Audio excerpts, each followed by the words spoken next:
Nang marinig ni Dumas ang sinabi ng residente, nagtanong siya kung saan banda madalas nagpapakita ang hindi kilalang tao. Ayon sa mag-asawa, sa bandang gubat, sa kalsada, at paminsan ay sumisimple ng lapit sa tahanan. Diyan po sa may likod, may puno po ng mangga. May daanan po dyan papuntang gubat eh. Madalas nagpapakita po yung babae. Hindi na po namin sinubukan na sitayin eh. Kahit nasa loob po ng lupa namin, natatakot po kami na baka aswang eh. Wika ng isang residente. Hindi na nagsalita pa si Dumas at kagad na pumunta sa likuran ng tahanan. Nakasunod naman sa kanya si Veray.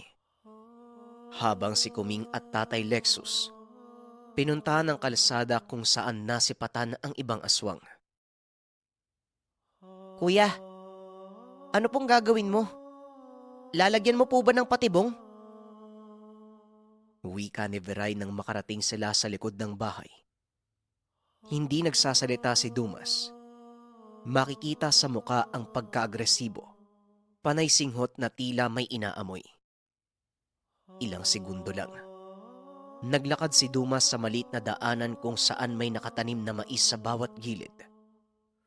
Nang mga sandaling ito, nakaramdam ng takot si Veray. Ito pa lamang ang unang beses na nakita niya si Dumas na sobrang seryoso at hindi kumikibo. Kaya hindi may tatanggi na maaaring may nakita si Dumas doon sa gubat. Sumunod naman si Veray. Panay lingon ito sa gilid dahil sa takot na baka may nakatago sa loob ng maisan. Tinanaw niya si Dumas. Medyo malayo na ito kaya mas binilisan niya ang lakad. Bigla na lang may dumaan sa harapan na ubod ng bilis. Dahil sa pagkagulat, napasigaw si Veray at hindi napigilang ihataw ang mahabang bolo. Kaya nagliparan ang mga tinatamaang mais. Kagad naman siyang binalikan ni Dumas at sa pagkakataong ito, inawat niya ang binata. Nakapikit ang mga mata at patuloy sa paghampas sa mga mais. Anong nangyari? Bakit ka sumisigaw? Tanong ni Dumas. Kuya, may dumaan po sa harapan ko eh. Nakita niyo naman, di ba? Basta ang bilis po eh. Pero tao po yun. Wika ni Veray. Sabi ko na nga ba, kung napansin mo na iba na yung kilos ko, ang ibig sabihin nun, may nararamdaman akong kakaiba sa lugar. Hindi nga ako nagkamali. Aswang ang napadaan dito. Linti, lumipat ka muna ng lugar. Doon ka sa malawak na espasyo. Baka hindi lang nag-iisa ang aswang. Pambihira talaga. Kahit may araw, hindi pinapalampas na mga kaskas. Wika ni Dumas. Nang marinig ito ng binata, tumakbo si Veray papunta sa malawak na espasyo. Ngunit sa bandang gubat na ito at malayo na sa mga kasama. Nakikita niya si Dumas. Marahang naglalakad sa maisan. Halata sa kinikilos na tila anumang oras ay papatay na ng nilalang. Maya-maya pa, napansin ni Veray ang paggalaw ng maisan sa bandang gilid ng gubat. Dito niya sinambit ang pangalan ni Dumas at tinuro ang direksyon. Kagad namang tumugon si Dumas at nanlaki ang mga mata ni Veray. Nang makita na sobrang bilis ni Dumas, segundo lang ang pagitan. Nakarating kagad sa gilid ng gubat. Kasunod noon ang ungol at sigaw na tila may sobrang nasaktan. Hindi naman tinangka ni Veray na lumapit hanggang sa nakita niya si Dumas na papalapit sa kanya. Bitbit ang isang tao na lupaypay ang katawan. Nang tuluyang makalapit si Dumas kay Veray, nakita ng binata na yung taong guyod ng kasama. Sobrang pangit ng muka. Tila tao na may mukha ng pusa. Aswang nga. Tama ka, Viray. Pero hindi ito ang hinahanap natin.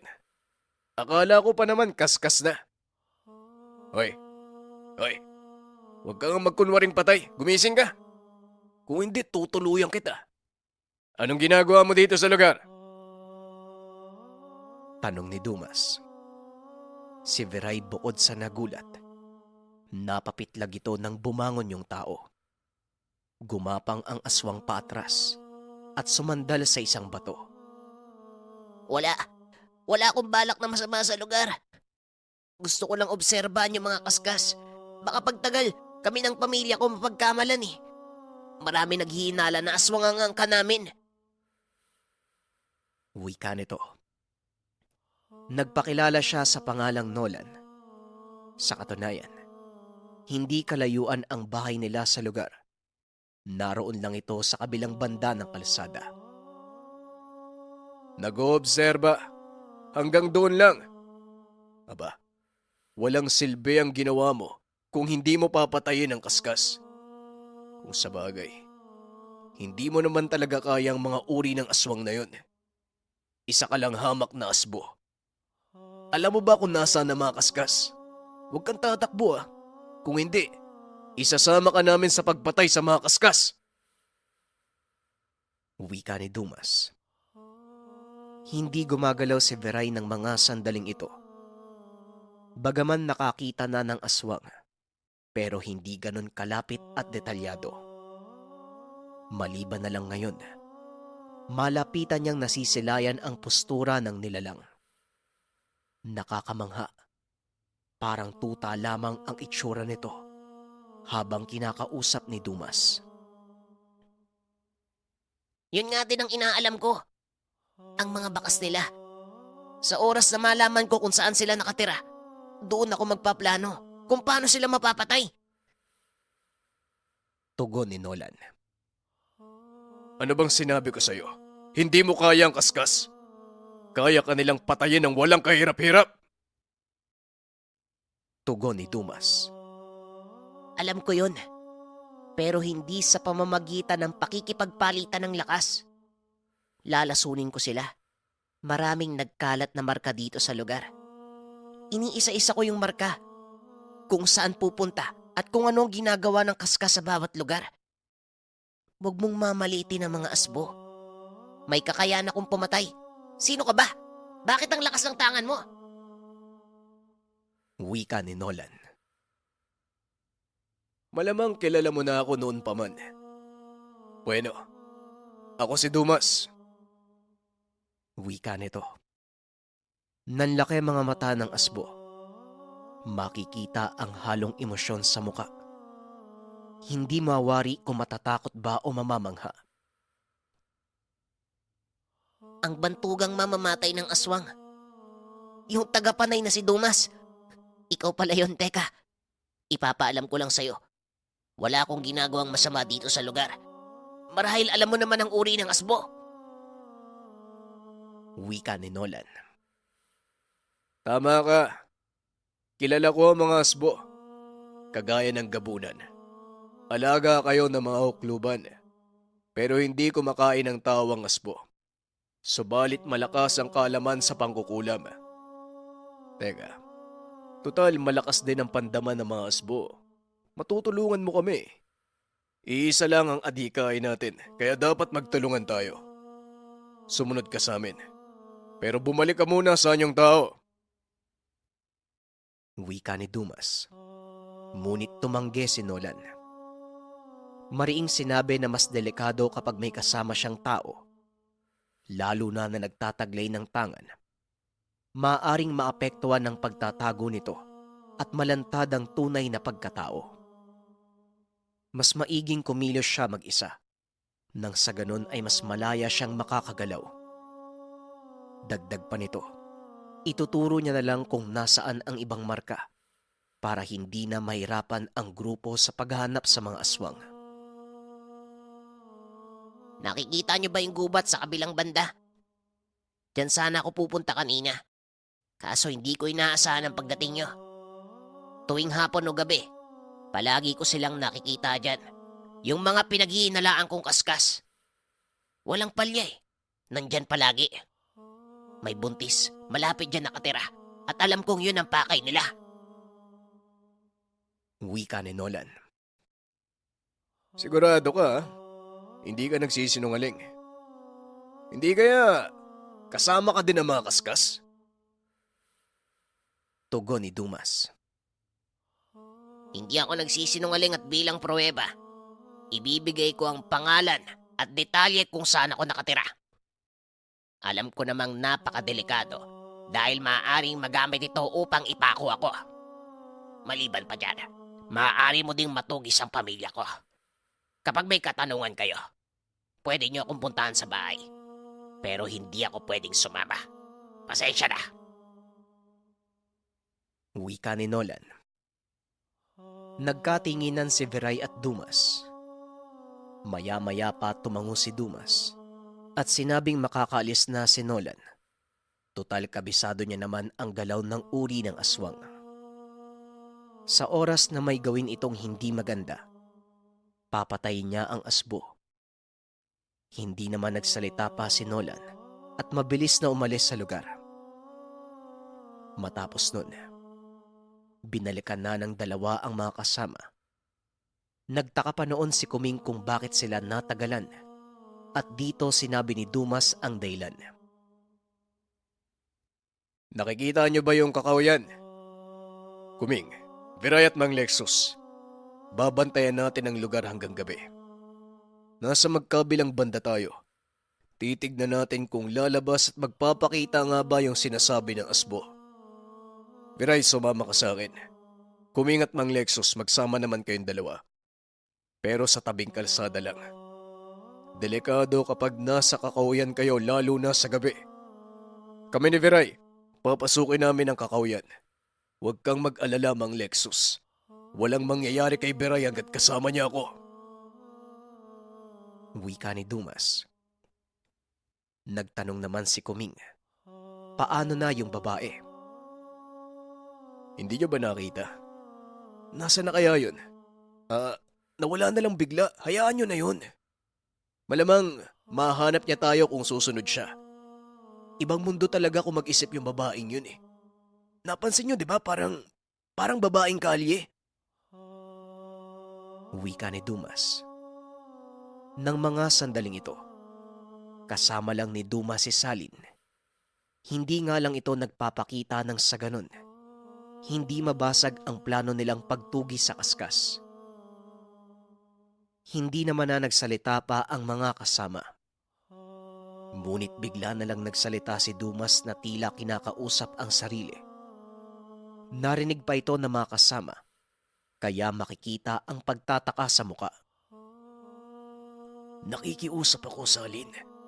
Huwag ka munang magpakita. Hayaan mo, pagkatapos nito gagawin ko yung gusto mo.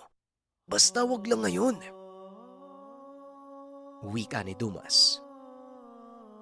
Basta bilisan mo. Ang gusto ko, palagi kitang nakakausap. Tugon ni Salin. Naku, pwede ba? Tigil-tigilan mo ako sa ganyan mo, ha? Kahit ngayon lang. Wika ni Dumas. Kuya, may problema ba? Parang kinakausap mo yung sarili mo. Wika ni Viray. Wala naman. May iniisip lang ako. Pasensya na. Tugon ni Dumas. Nako, Dumas. Konti pa naman yung kinain mo kanina. Delikado na yan. Mahirap gamutin yung sakit sa utak, no? Kaya huwag kang magpapalipas sa gutom. Nakakatakot kapag nangyari yon. Lalo na sobrang lakas ng kanaman mo. Delikado para sa mga tao. O lalong-lalo na sa mga nilalang. Wika ni Kuming. Kumunot ang mukha ni Dumas at tumalikod. Kita mo na. Napagkakamala na akong baliw. Ay, pwede ba? Huwag mo muna akong kausapin, Salin. Nakikinig ka ba, ha? Huwag na huwag kang magpapakita sa ganitong sitwasyon. Kuming. Saka, Viray, pasensya na kayo, ha? Talaga minsan nagbibitaw ako ng mga kataga. orasyon o poder. Di ba, alam mo naman yun, Kuming. Talagang bubuka yung bibig ko. Yung iba naman, nagbibitaw ng kataga sa pamamagitan ng isip. Alam mo na yun. Wika ni Dumas habang kumakamot ng ulo. Hindi naman na nagsalita pa si Kuming, pero makahalata sa muka na tila naguguluhan.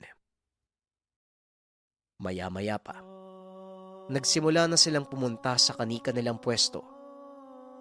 Umupo sa bato si Tatay Lexus at Kuming, habang si Viray naman, makikita sa muka ang takot habang nakabuntot kay Dumas. Habang binabagtas ng dalawa ang masukal na lugar, sinabi ni Dumas na mas maiging matutunan kagad ni Viray ang kaalaman sa pamamagitan ng pagtugis ng aswang, sapagkat mas matututo ang binata sa mismong karanasan na mangyayari sa lugar.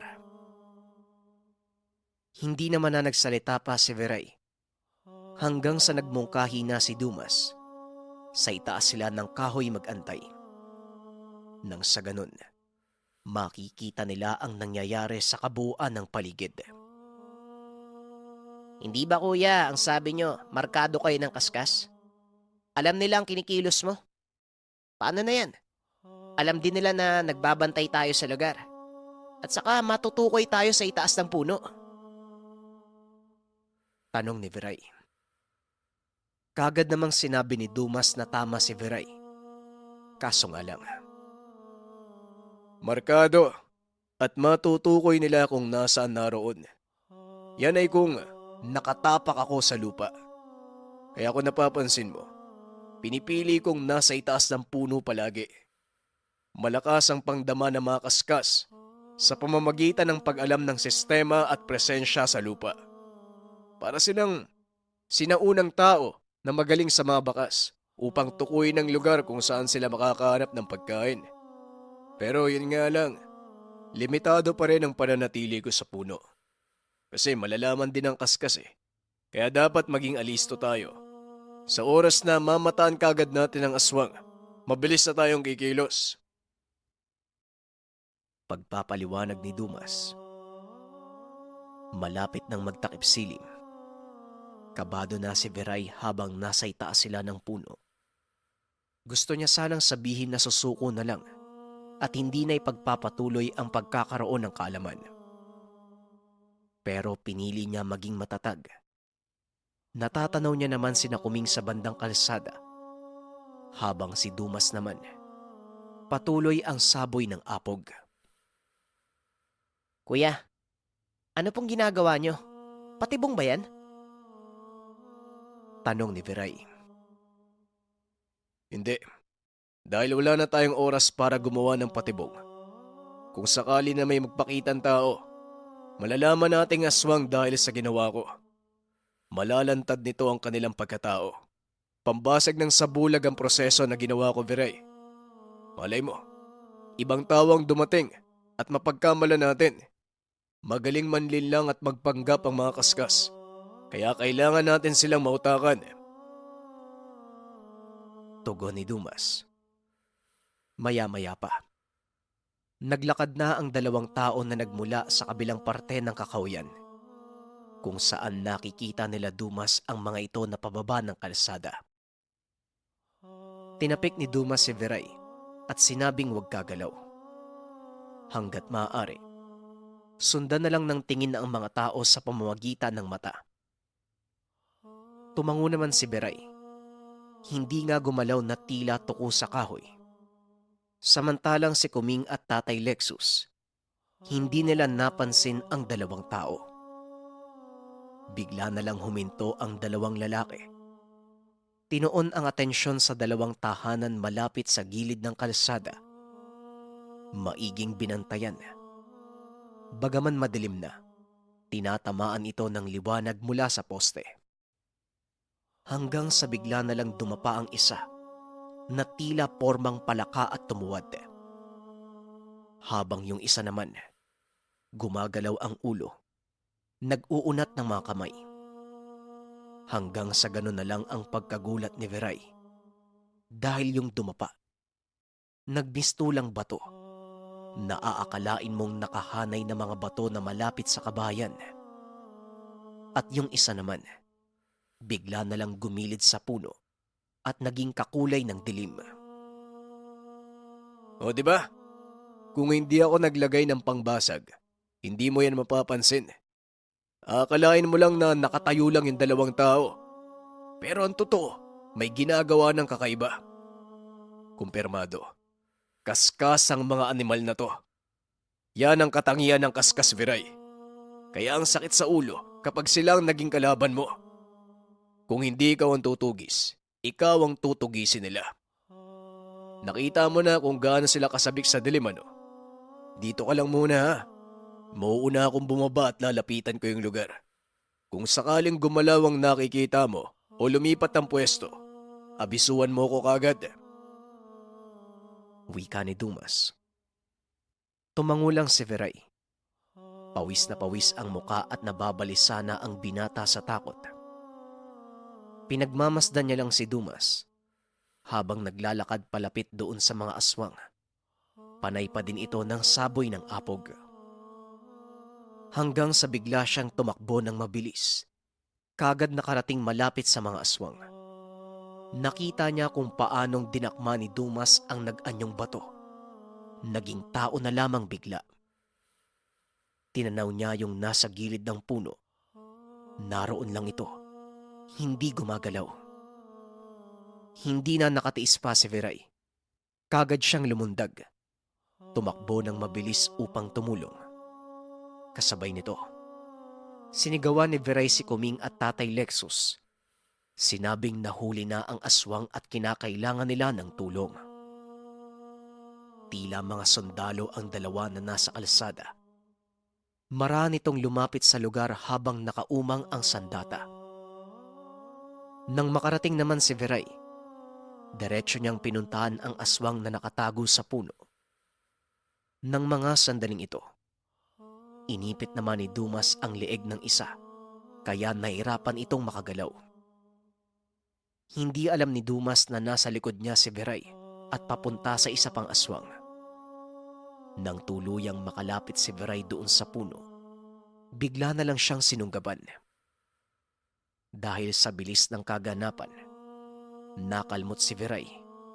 Napatras ito at nasugatan sa muka. Ngunit hindi natakot si Viray. Dinipa ang kamay.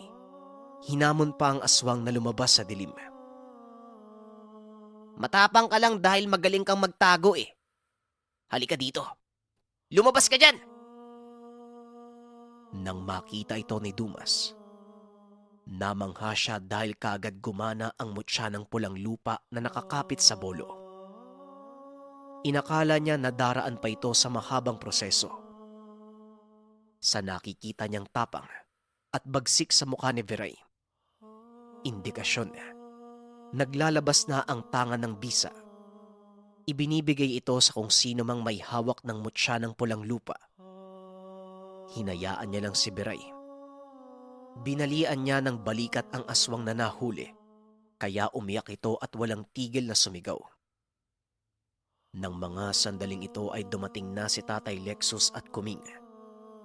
Nang makita ang pangyayari, tila nawala ang tapang ng mga ito. Lalo na nang lumitaw ang kaskas na nakatago sa dilim. Ubod ng pangit ng muka. Nanlilisik ang mga mata at nakabuka ang bibig na may malalaki at matalas na ngipin. Anak, lumayo ka dyan!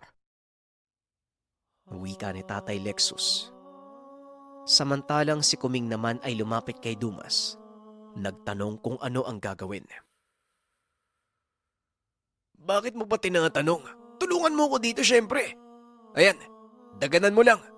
Total, bali naman na yung balikat niyan. Tutulungan ko lang si Viray. Uy, Viray, ano? Kaya mo ba? Hindi nagsasalita si Viray. Gigil na gigil. Unti-unting umaabante ng lakad na tila gustong salubungin ang kaskas. Patuloy pa rin sa pagsigaw si Tatay Lexus, kaya inabisuan ito ni Dumas na huwag mag-ingay. dahil baka mabulabog ang lugar. Baka may mangyari sa anak ko. May tama ata sa pisngi niya. Ayan o, merong dugo! Wika ni Tatay Lexus. Pagmasdan mo ang anak mo. Tignan mo kung paano niya papatayin ang aswang. Malalaman natin kung gaano siya kalakas balang araw. Tugon ni Dumas. Napaiyak na lang si Tatay Lexus. Wala nang nagawa kung hindi panoorin na lang ang anak na papatayin ng kaskas. Habang si Viray naman, ilang distansya na lang sa aswang, bigla itong nag-amba ng paghataw. Maniwala man kayo o hindi, tinamaan ng aswang at kamuntikan pang maputol ang kamay, sinubukan niyang salagi ng bolo. Makapigil hininga ang nagaganap. Tila bata lang na naghahataw ng itak si Viray, pero makikita na sobrang lala at napakalakas ng pinsala. Napatras ang aswang at sinubukan pang tumakas. Ngunit paulit-ulit itong tinaga ni Viray. Napabagsak sa lupa ang nilalang at halos humiwalay na ang parte ng katawan. Maya-maya pa, napaatras si Viray na tila nabigla sa ginawa. Nabitawan ng bolo. Sabay puna sa kamay na punong-puno ng dugo. Pwede na. Pwede na, Biray. Pinahanga mo ako ah. Ang sabi ko naman, kadalasan sa mga divino yung mga mangmang sa kaalaman. Hindi mo akalain na may taglay silang katangian. Ang ibig sabihin niya, nagkabisa na yung ibinigay kong bolo. Parang matador. Kayang tadtarin anumang matigas na bagay. Lalo na siguro kung siya ang susunod na hawak ng luwa ng bayawak. Para naman may katuwang na ako sa pagtugis sa mga aswang. Wika ni Dumas. Sinabihan pa nito si Kuming na talian ng bihag. Patay na lang natin.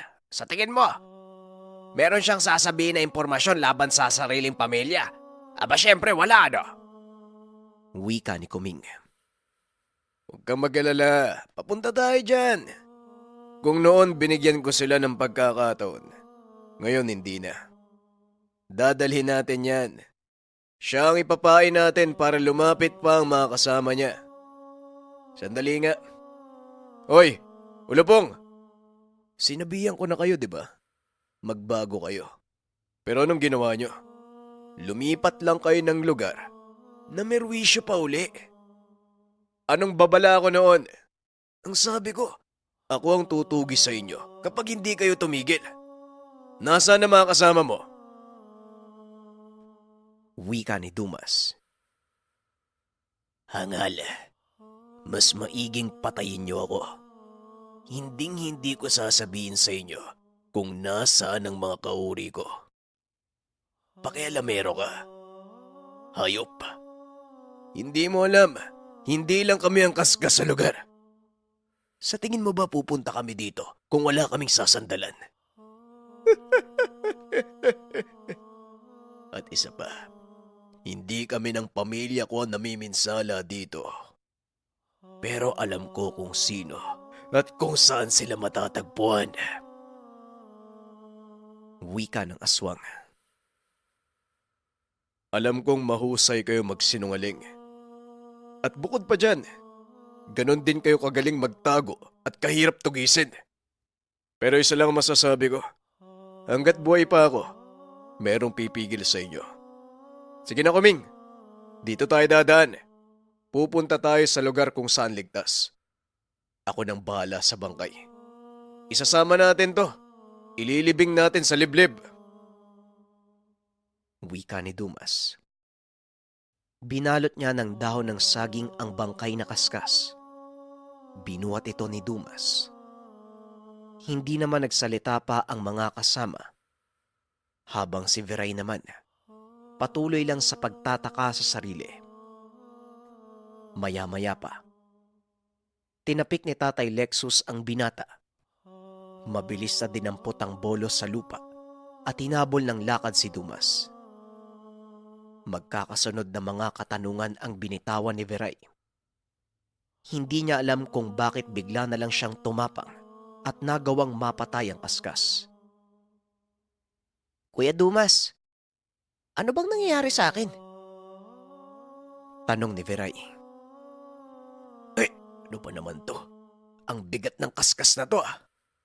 Bueno, yan ang una kong gamit bago magkaroon ng luwa ng bayawak. Malakas ang tanga na pulang lupa. Pero mas malakas kapag kumapit na yung bisa kapag nilagay mo sa sandata. Napakabisa niyang bumasag sa kahit anong baluting espiritual o kabal kung tawagin. Ang magiging epekto nito sa magtatangan, malademonyo. Lalo na kapag nakikipaglaban. Kahit nasusugatan, hindi iniinda. Magiging manid ka sa gitna ng labanan. Pero, teka nga, mamaya ka na magtanong. Hinihingal ako eh. Tugon ni Dumas. Kalahating oras pa bago nila narating ang kabundukan. Huminto si Dumas. Sinabing ligtas na ang lugar sa mga kaskas kung sakaling sumunod man ito sa kanila. Medyo nag-aalangan si Tatay Lexus at Kuming. Nakakakilabot ang paligid na tila may nakatira na mga lamang lupa. May matatayog na kahoy. May maliit na espasyong mabato. Pero balot ito ng makapal na usok na galing sa hamog. Nanunuot ang lamig sa balat kaya hindi nakatiis si Kuming. Tinali niya sa puno ang dalang bihag at naghanap ng mga tangkay upang makapagsiga. Samantala, Teka nga lang, Dumas. Sigurado ka bang ligtas dito? Nagtatayuan yung balahibo ko sa sobrang kilabot eh. tanong ni Tatay Lexus habang inaayos ni Dumas ang bangkay ng kaskas.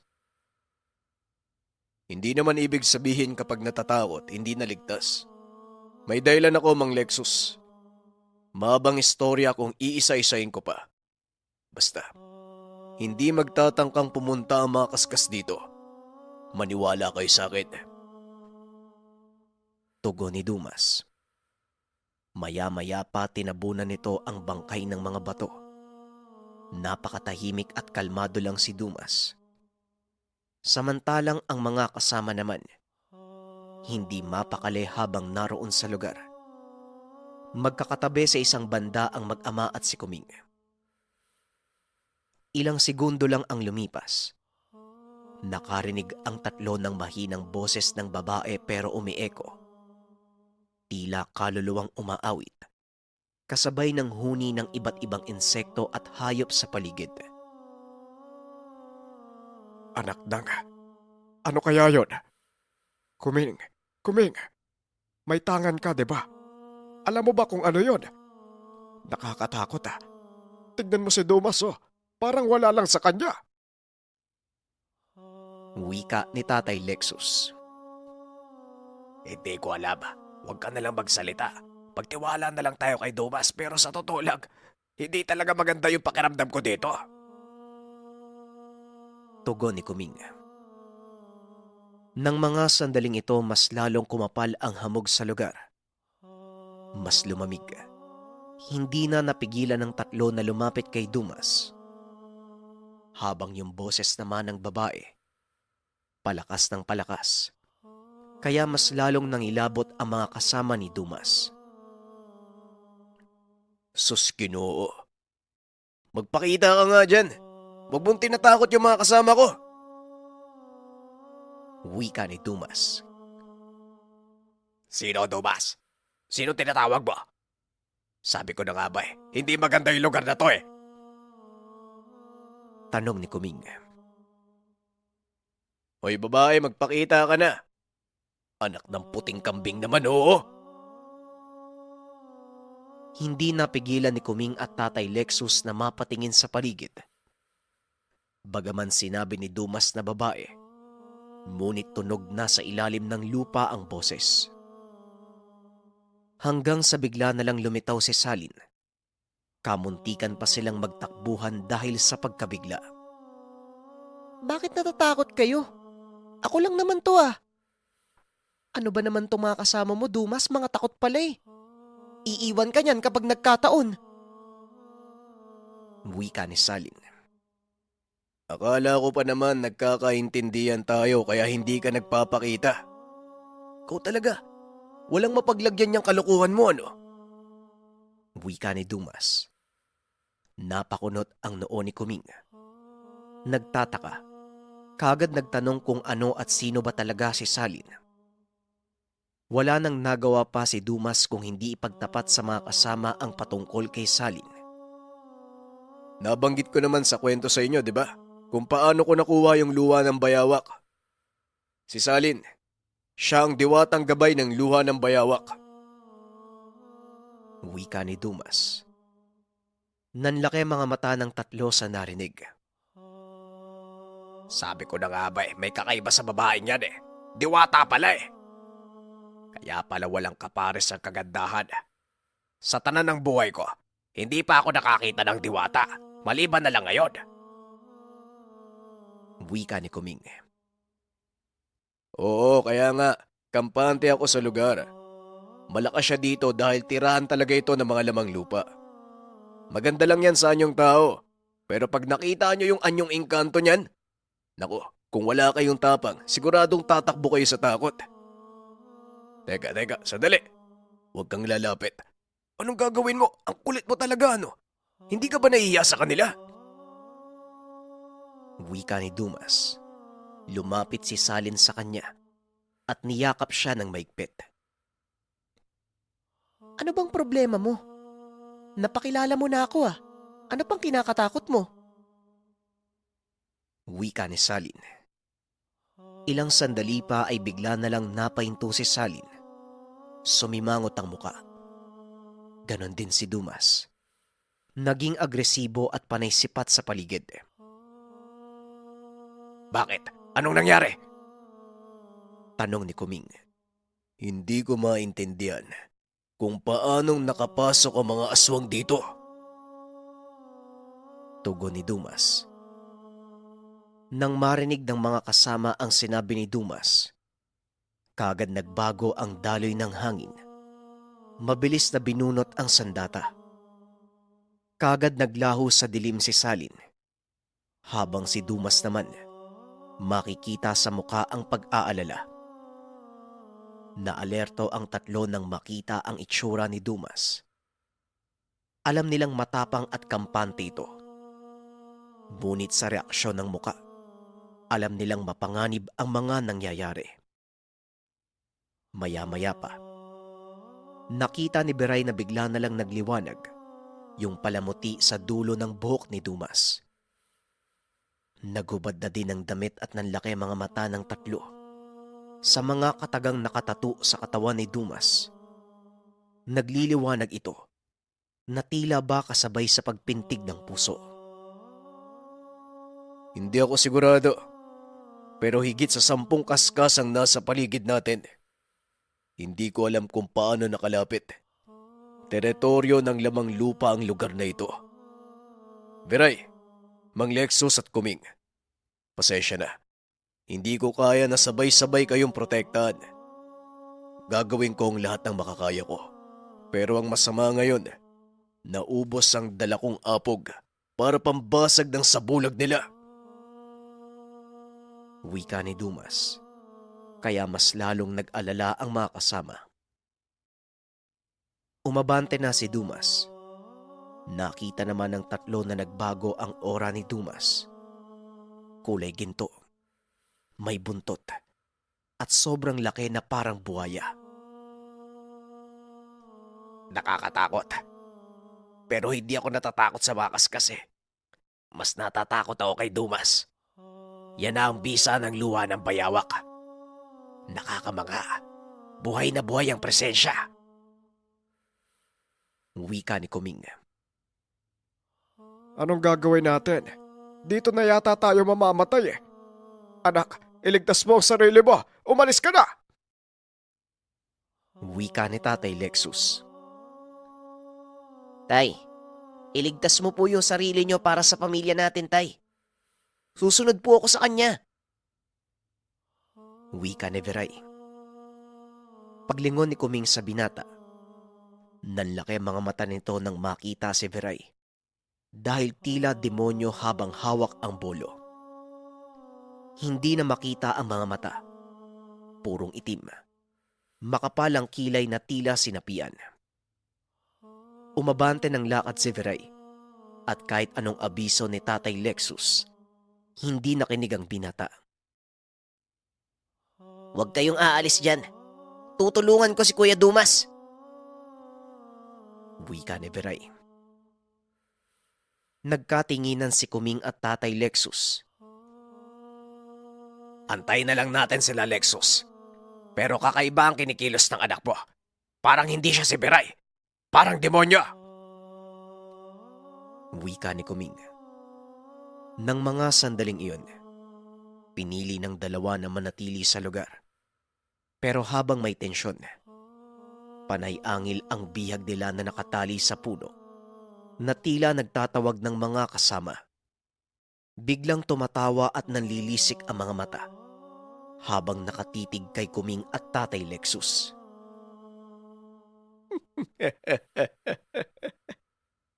Patayin niyo na ako. Parating na ang mga kasama ko. Bukod sa pamilya ko, marami pang iba. At maliban pa dyan, kahit maraming nilalang sa paligid, hindi natatakot ang mga kaskas.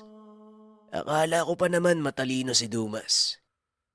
Lakas lang pala ng tanga ng taglay, pero walang utak. Wika ng kaskas. Samantala, maingat na naglalakad si Dumas sa masukal na lugar, habang si Viray naman patuloy sa pagsunod sa kanya. Narinig ni Dumas ang mabilis na kaluskos sa iba't ibang direksyon, kasabay ng agos ng tubig at paglakas ng huni ng mga kuliglig. Alam ni Dumas na nasa paligid lang ang mga kaskas. Ito ang tunog ng aswang kapag nagtatago sa dilim. Maya-maya pa, tuluyan nang nakalapit si Viray kay Dumas. Nagtanong pa ito kung bakit sumunod ang binata. Sinabi ni Dumas na dapat nanatili na lamang siya kila Mang Lexus para kahit papano mapagtanggol niya ang dalawa. Pero hindi nagsasalita si Viray. Sa halip ay bigla nitong hinampas ang bolo sa iba't ibang direksyon na tila nagwawala. Naloko na. Nakalimutan kong hindi niya pagamay yung gamit. Hindi bali na. Aswang naman ang pinupuntirya niya at hindi tao. Viray, naririnig mo ba ako? Teka, baka ako ang tamaan mo, ha? Wika ni Dumas. Nanatiling tahimik si Viray. Maya-maya pa bigla na lang may dumaing ng malakas. Paglingon ni Dumas kay Viray, nanlaki ang mga mata niya nang makita na may nakahandusay na aswang sa paanan ni Viray. Dito lang nagsalita ang binata. Hindi napapansin ni Dumas, may malapit na aswang sa kanila. Kanina pa niya ito tinatagpas, ngunit ngayon lang tinamaan. Linti. Ganun ba? Pinapakiramdaman mo kaya pala ang tahimik mo, ano? Kala ko nawala ka na sa katinuan eh. Panay patama mo sa damo eh. Bueno, mabuting nararamdaman mo. Kasi ako wala akong maramdaman sa paligid eh. Dahil siguro sa marka nila, kaya alam nila ang gagawin sa akin. Wika ni Dumas. Tumakbo siya pababa sa malawak na espasyo. Mas malaya siyang makikipaglaban kung sakaling may sumunggab sa kanya. Kaagad namang sumunod si Viray. Habang si Sally naman, tila kaluluwang lumulutang sa ibabaw ng mga damo. Nakaturo ang kamay sa isang direksyon. Diyan ka lang, Salin. Wala kang magagawa sa ngayon. Manood ka na lang muna. Hindi man lang tayo tinulungan ng mga kasamaan mo. Wika ni Dumas. Nang makarating sila sa ibaba, maiging pinakaramdaman ni Dumas ang lugar. Kung kanina nahihirapan sa mga kaluskos, ngayon madali niya nang makikita ang paggalaw ng mga damo. Dumas, Hindi ka tatabla ng aswang. Ba't parang natatakot ka? Nasa paligid lang sila. Nasa harapan mo yung dalawa. Wika ni Salin. Hindi ako natatakot. Hindi ako duwag. Hindi ko lang mahuli. Umalis ka nga dyan. Tugon ni Dumas. Nang mga sandaling ito, kahit sagad na ang pagkarga ng tangan ng luha ng bayawak, hindi pa rin niya makita ang kaskas. Habang si Viray naman, nakaharang ang bolo sa harapan na tila panangga. Maya-maya pa, nakita ni Dumas ang paggalaw ng damo. Unti-unting may lumalapit sa unahan. Sumimple ng tagilid si Dumas upang isipin na hindi niya ito napapansin. Hanggang sa bigla na lang bumuelo ng hataw ng itak. Tinamaan ito ni Dumas at napadaing ng malakas. Naputol ang kamay. Nagpakita na kila Dumas. Dito mabilis na lumapit si Viray. Bumuelo din ang pagtaga. Ngunit kasabay ng lahat ng ito, napaatras si Dumas. May umatake sa kanya nang hindi nila namamalayan. Kaya naman kagad iniharang ni Dumas ang itak at mabilis na umabante. Sa hindi inaasahang pagkakataon, may nabangga si Dumas. Inangat ang kamay sa harapan at may nahawakan. Uli ka.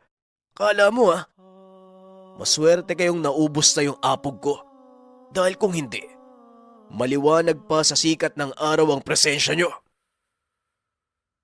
Wika ni Dumas habang sakal ang aswang. Hindi nagtagal. Binali ito ni Dumas at umungol ang kaskas. Kasabay nito ang unti-unting paglitaw ng aswang. Kuya, ilan pa kaya? Ang hirap naman. Para tayong baliw sa kakahataw ng sandatay. Hindi natin sila Naudlot ang sasabihin ni Viray nang marinig ang sigaw ni Tatay Lexus. Kaagad na tumakbo si Viray. Diretso lang kung saan narinig ang sigaw. Hindi alintana ang mga maliliit na punong nakaharang. Habang si Dumas naman, matapos matiyak na patay na ang aswang ay sumunod siya kay Viray. Nang makarating ang dalawa, bumungad sa kanila ang sugatan na katawan ni Kuming. Gumagapang sa lupa habang inaabot ang punyal na bronse. Si Tatay Lexus naman, sakal ng isang kaskas. Nakikita nila na higit 5 ang kalaban, samantalang nakawala naman ang isang aswang na bihag nila. Dumas, naalala mo pa ba ako? Si Romero!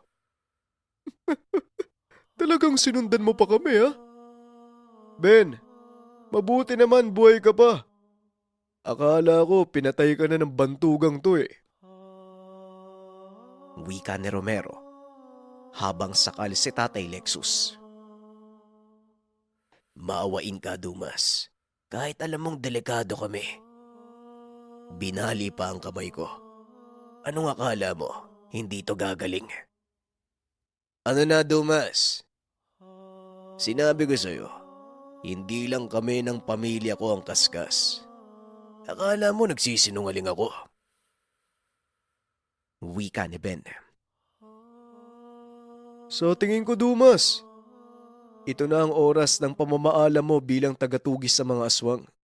Pumapabor sa amin ang sitwasyon. Isipin mo, talagang dito kayo pumunta. Sa palagay mo ba mapoprotektahan ka ng gabay mo? Nakalimutan mo yata. Magkasing lakas kami ng mga lamang lupa. Wika ni Romero. Nag-alala si Dumas.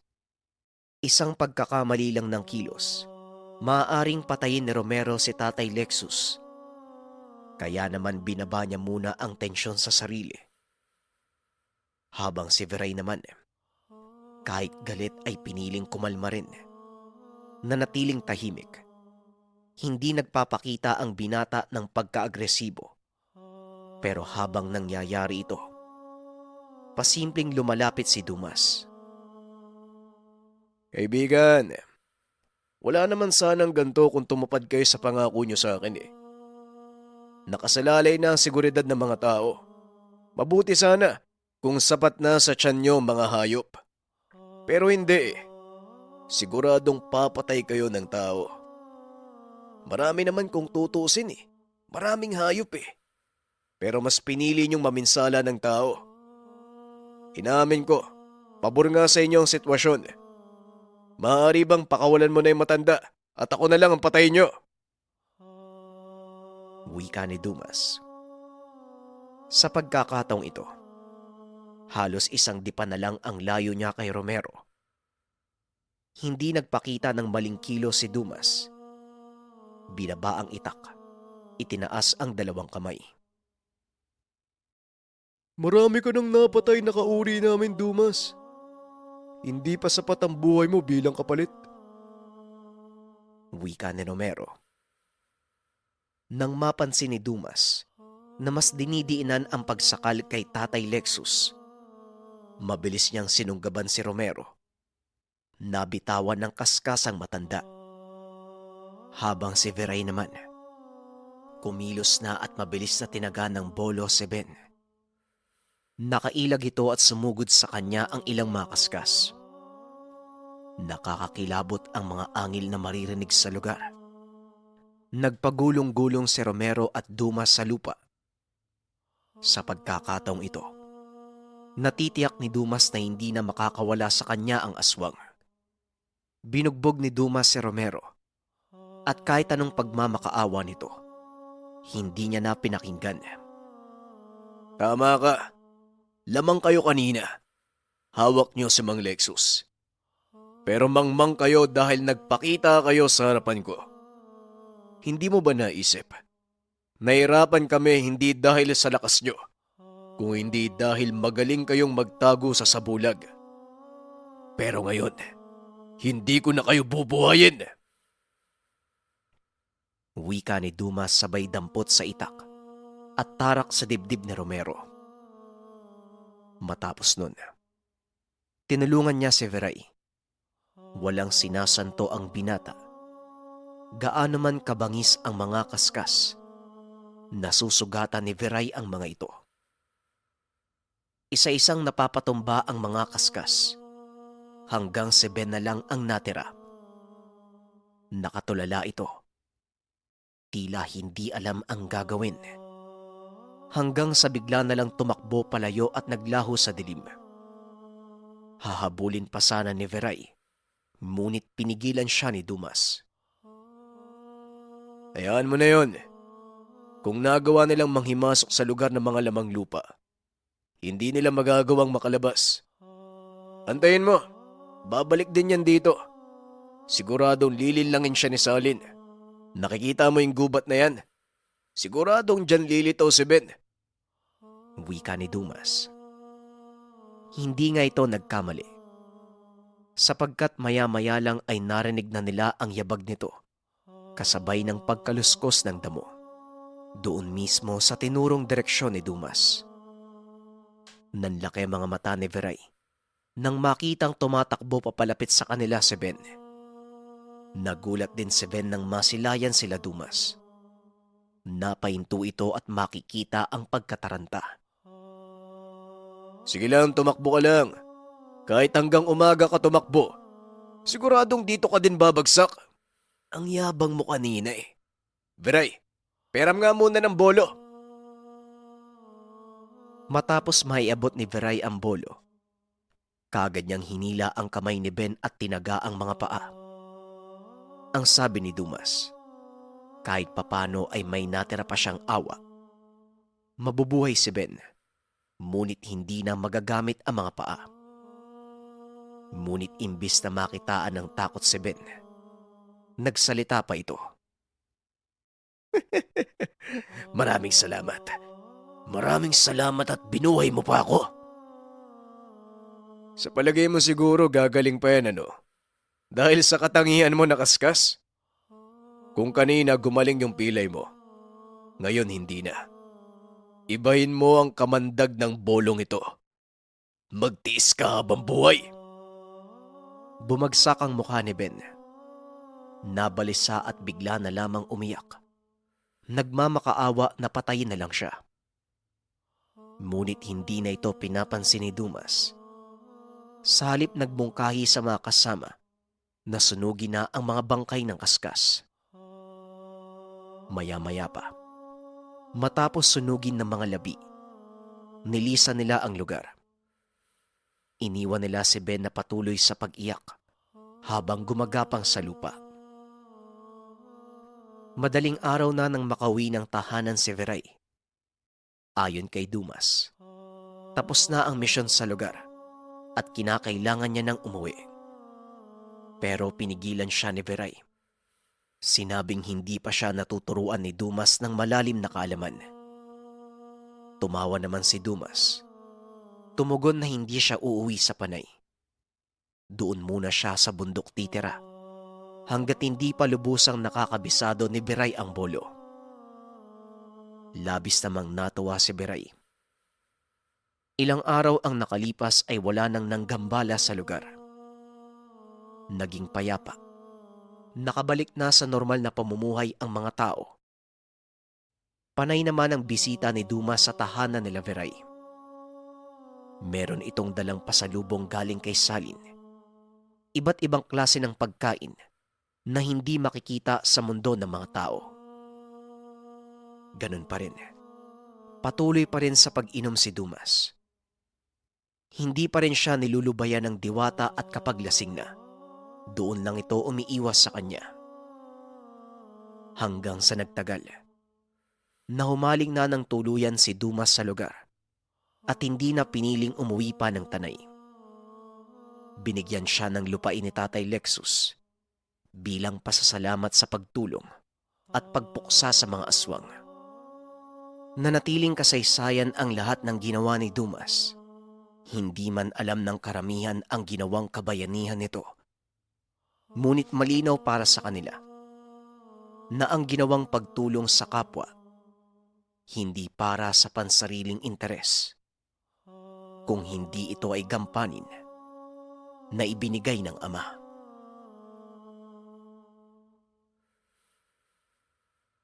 Maraming salamat sa pakikinig ng ating kwento. Bagaman ito na ang huling episode ng ating istorya, huwag kayong mag-alala. Marami pa tayong paparating na kwento dito sa ating channel. Muli maraming salamat mga kabayan. Paalam.